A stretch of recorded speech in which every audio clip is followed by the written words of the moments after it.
Regreso a 55 minutos esta noche, como todos los viernes, que son los días que yo más disfruto porque puedo traer a gente querida a tener una conversación un poco más distendida. Hoy tengo a Pelegrín Castillo hablando de política internacional, pero además de lo que ha pasado con China, y ahora quiero hablar con él de Haití, un país que está en una situación convulsa de una manera absoluta, que ha visto el magnicidio de su presidente, que justamente en esta semana ha visto enterrar en las honras fúnebres a quien debía entregar el poder dentro de solamente algunos meses, pero no le dieron el tiempo a decidir de qué manera se haría esa transición. Pelegrín, vamos a pasar a Haití.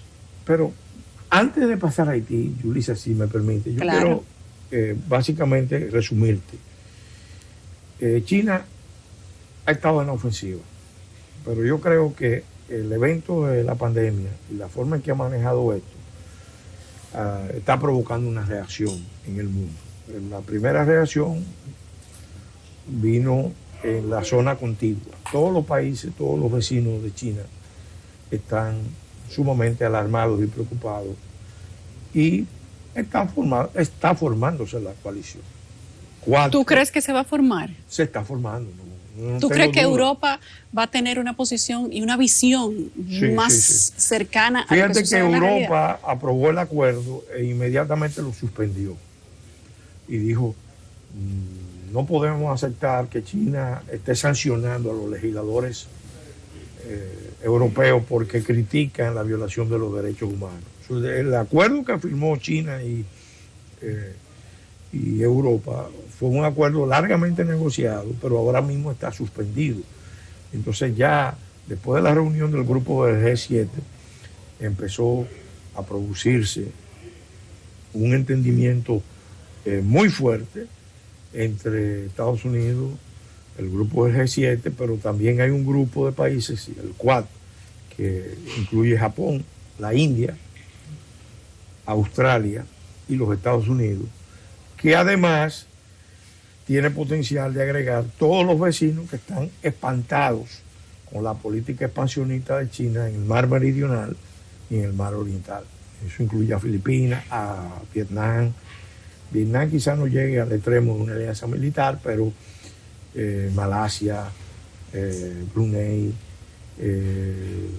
y todos esos países están alarmados con lo que está pasando. Claro, o sea, China no está solo, China tiene aliados en el mundo. Pero la fuerza solamente de China también da para combatir muchos otros países juntos. China tiene algunas debilidades internas muy importantes. China tiene debilidades con su sistema financiero, tiene problemas demográficos muy serios, pero también lo tiene Occidente, igualmente de serio, y lo tiene Rusia. Tiene problemas de presión sobre los ecosistemas. Una buena parte de China se está desertificando. Por eso la importancia de China de controlar el Tíbet. El 5% de la población de China está en el 50% de su territorio. El 95% de la población de China está en la zona más orientada a la costa. Eso te dice que hay muchos desequilibrios regionales. Y mientras más crece China, más problemas internos hay. Yo personalmente entiendo que en un momento dado, yo no descarto que en China se produzca también una ruptura y venga un proceso de revolución democrática y de revolución capitalista, porque ellos lo que tienen es un híbrido medio monstruoso de capi-comunismo. Ahora, muy bien resumido, capi-comunismo. Pasemos a Haití, Pelegrín. Si nosotros pudiéramos aquí, desde la tranquilidad de este estudio, sentados en un lugar cómodo y sintiéndonos seguros, porque el análisis de Haití desde Haití es uno, pero desde fuera de Haití es otro. Sí. Si pudiéramos analizar qué sucedía en Haití previo al asesinato del presidente Moïse, ¿qué tú dirías? Mira, el presidente Moïse fue elegido en condiciones muy cuestionables.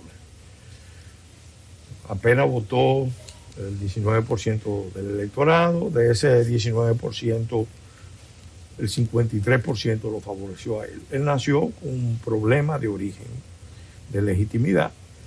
Luego tuvo que confrontar los cuestionamientos de una oposición que acusaba al gobierno de corrupción, de asociarse para malversar los fondos de Petrocaribe. Eso fue todo el año 17, 18 y parte del 19. Al presidente Moïse lo mantenía en el poder el grupo CORE. El CORE Group. El CORE Group, encabezado por Estados Unidos, la Unión por Francia, Europea, Canadá, la Unión Europea, España, Brasil y además Naciones Unidas. Y ese grupo lo mantenía en el poder bajo la administración Trump, porque entendían que en el contexto haitiano era mejor tener este gobierno que tenía algunas líneas desarrollistas y un proyecto que no el desorden, el caos, la anarquía que ofrecía una oposición dividida. Más dominada por las bandas. Bueno, en general las bandas es un fenómeno que ha ido ganando terreno, pero también tenía vínculos con el gobierno. Exacto. Entonces, ¿qué pasaba? Bueno, el presidente, en Haití se delimitaron los campos claramente, cada vez más claramente. Un grupo que entendía que Haití solamente se puede gobernar con una dictadura, con un gobierno fuerte, una presidencia, si no vitalicia, ellos han tenido 7 presidentes vitalicios, sí, de una presidencia fuerte. Entonces, este grupo, estaban los neoduvalieristas, tenían una agenda muy clara, la formación del ejército. Él cumplió con eso. Bueno, este mismo año declaró la ampliación del ejército 11 veces su tamaño original. Que no eran muchos, son 5.000 efectivos, pero esos son técnicamente 2 brigadas, que para la realidad de Haití era importante. La formación de un servicio de inteligencia, que muchos temieron que fuera la resucitación de los Tontomacú.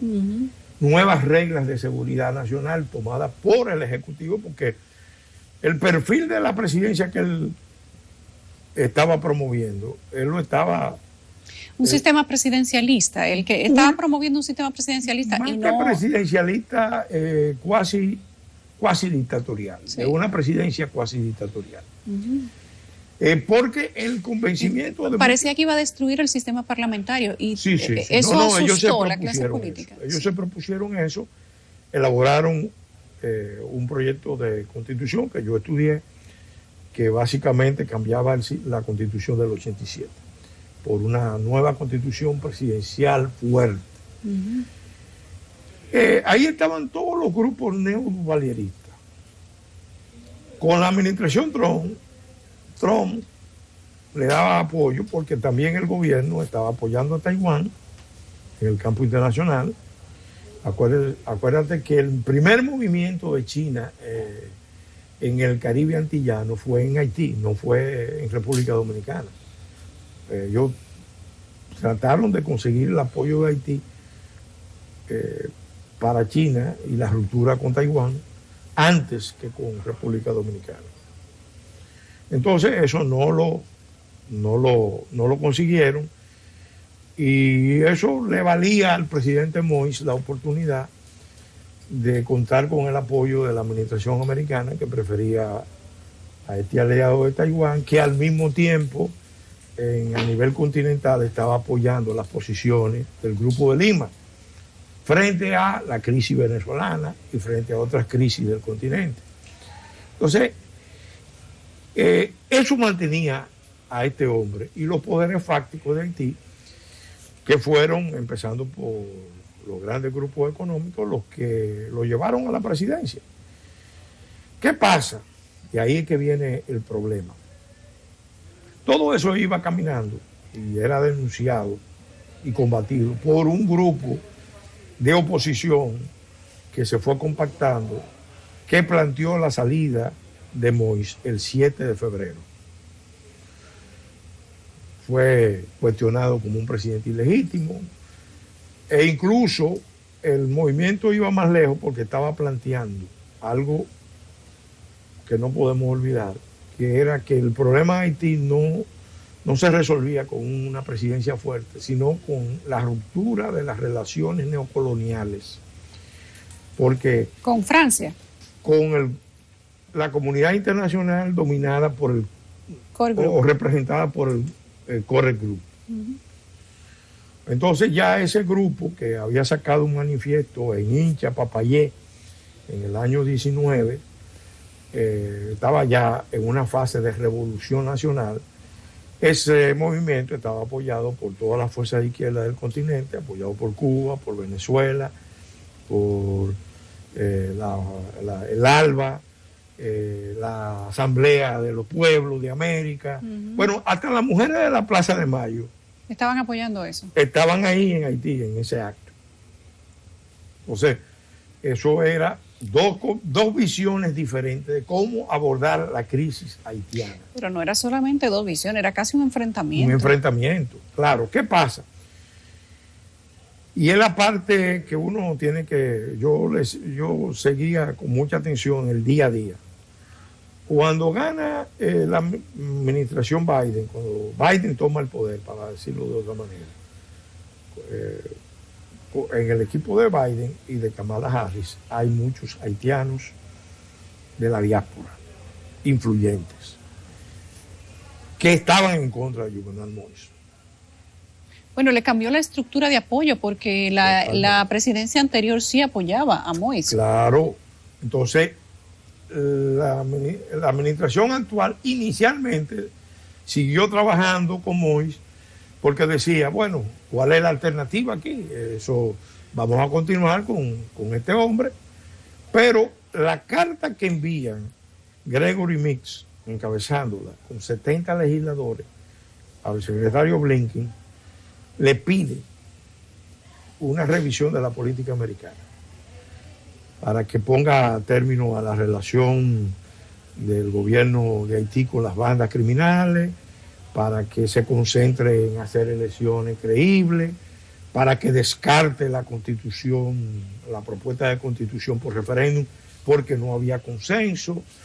Todo eso hace que este hombre, que tenía su proyecto, que era cuasi dictatorial, empiece a, vamos a decir, a revisar su posición. Y el hombre empieza a dar giros.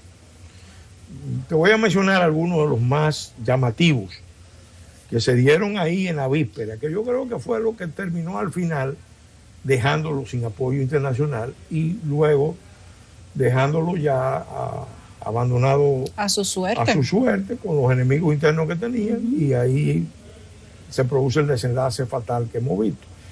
Por ejemplo, el presidente Juvenal Moïse recibió al embajador ruso el 2 de junio, es decir, un mes y 5 días antes del magnicidio, sí. Y la Cancillería rusa, con Lavrov, saca una declaración donde dice que está dispuesta a ayudar a Haití en los temas de seguridad pública, que Rusia va a jugar un papel importante en Haití. Cuando yo vi la noticia, yo dije, bueno, esto no lo dice la Cancillería rusa, a menos que no se lo hayan pedido. Efectivamente, el presidente se reunió con el embajador ruso y le pidió apoyo. Ya no lo estaba pidiendo el Core Group, sino que se lo estaba pidiendo a Rusia. Nada más y nada menos. Nada más y nada menos. Una Rusia que está apoyando el golpe de Estado que acaba de dar a la oposición en Nicaragua, Daniel el travieso Ortega. Porque lo que acaba de dar un golpe de Estado. Sí. Ortega tiene una relación histórica con Rusia. Y obviamente no iba a dar ese paso si no es en coordinación con La Habana y con Caracas. Porque ellos están Sí, coordinados. porque él solo no tiene fuerza para son del resistir ALBA. el embate. No, Claro. que son del ALBA, y para tomar esa decisión no era fácil. Entonces, Rusia está en esa fase.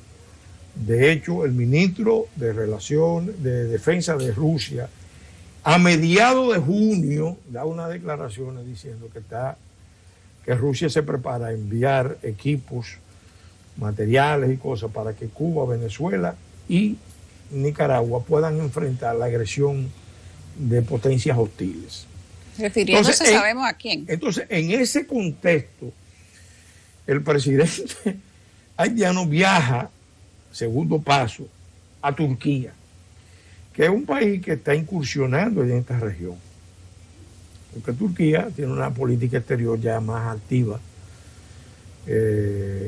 sobre todo después que se cerró la posibilidad de ingresar a la Unión Europea. Turquía empezó a poner un pie fuera de la OTAN, ojo con eso, y a jugar un papel en Medio Oriente, en Asia Central, un nuevo tipo de relación con Rusia, porque fíjate que le compran los sistemas de batería, misiles, que es el motivo de fricción con la OTAN, a Rusia. Y viene para América, está en América. De hecho, es una de las cosas que llama la atención, fue que el presidente Erdogan en el año 2013 dijo que el presidente, que el primero que llegó a América fue, antes que Colón, una flota turca. Y que, bueno, el relato turco de la historia. Sí, de que ellos fueron primero que todo. Porque Claro. están reconstruyendo su papel en el mundo. Sí. Entonces, ¿qué pasa? El presidente va a la cumbre diplomática de Antalya y allá firma un acuerdo con el gobierno turco o con empresas turcas y avalado por el gobierno turco para la instalación de 2 centrales, una en Puerto Príncipe y una en Cabo Haitiano, para el suministro de energía. Él estaba buscando inversión. Está buscando inversión, 2 centrales, y obviamente eso afectaba el monopolio de la energía de Haití, que estaba en manos de sus adversarios, que él había combatido, que él había denunciado, que incluso había acusado de que tenían planes para matarlo. Bueno, ya estamos hablando de un presidente que se va a Turquía y llega a acuerdos precisos. Para traer una competencia directa de los monopolistas que él tiene en su país. Entonces, después, que están vinculados a Estados Unidos. Entonces, después se da otro episodio que para mí es muy relevante. Mucha gente lo vio como algo natural. Permitir que Aristides saliera a Cuba. Un mes antes salió Aristides. Semanas un antes. mes y algo, sí. Salió de que a tratarse del COVID. No se volvió a saber más nada de Nunca Aristides. se dio ninguna noticia. En realidad, si tenía alguna afección con el COVID, los médicos cubanos que hay en Haití, que son muchos, pudieron haberlo atendido. Parece que él no quería que lo atendieran en Haití, Pelegrín. Él tenía tal vez otros intereses para atenderse directamente en Cuba. Bueno, probablemente él fue a chequearse, pero también a planificar con los cubanos lo que va a ser la política de Haití. Porque acuérdate que Aristides es realmente... En Haití había 2 líderes centrales. Jean-Claude Duvalier, que retornó, Y Jean-Bertrand Aristide. y Jean-Bertrand Aristide. Sí. Y 2 líderes históricos. Y Jean-Bertrand Aristide, probado, 2 veces electo por mayorías abrumadoras y 2 veces derrocado, chocando con el componente principal del Core Group, que era Estados Unidos. Porque el último derrocamiento de Aristide lo provoca realmente la política norteamericana. Los afroamericanos y la diáspora haitiana nunca aceptaron el derrocamiento de Aristide, nunca. El apoyo que Estados Unidos... Se quedaron con la intención de que se quedaron. permaneciera Entonces, Aristide. Aristide aparece como el hombre que podía, en este contexto, con una nueva administración demócrata, donde los afroamericanos son muy influyentes, podía volver al poder. En ese contexto, permitirle salir fue una señal, pero lo más llamativo de todo fue la decisión del presidente, que sin poder legal para hacerlo, dictó un decreto condonando, exonerando de responsabilidad a todos los gabinetes ministeriales desde el año 1991, es decir, el periodo de Aristide, hasta el 2017.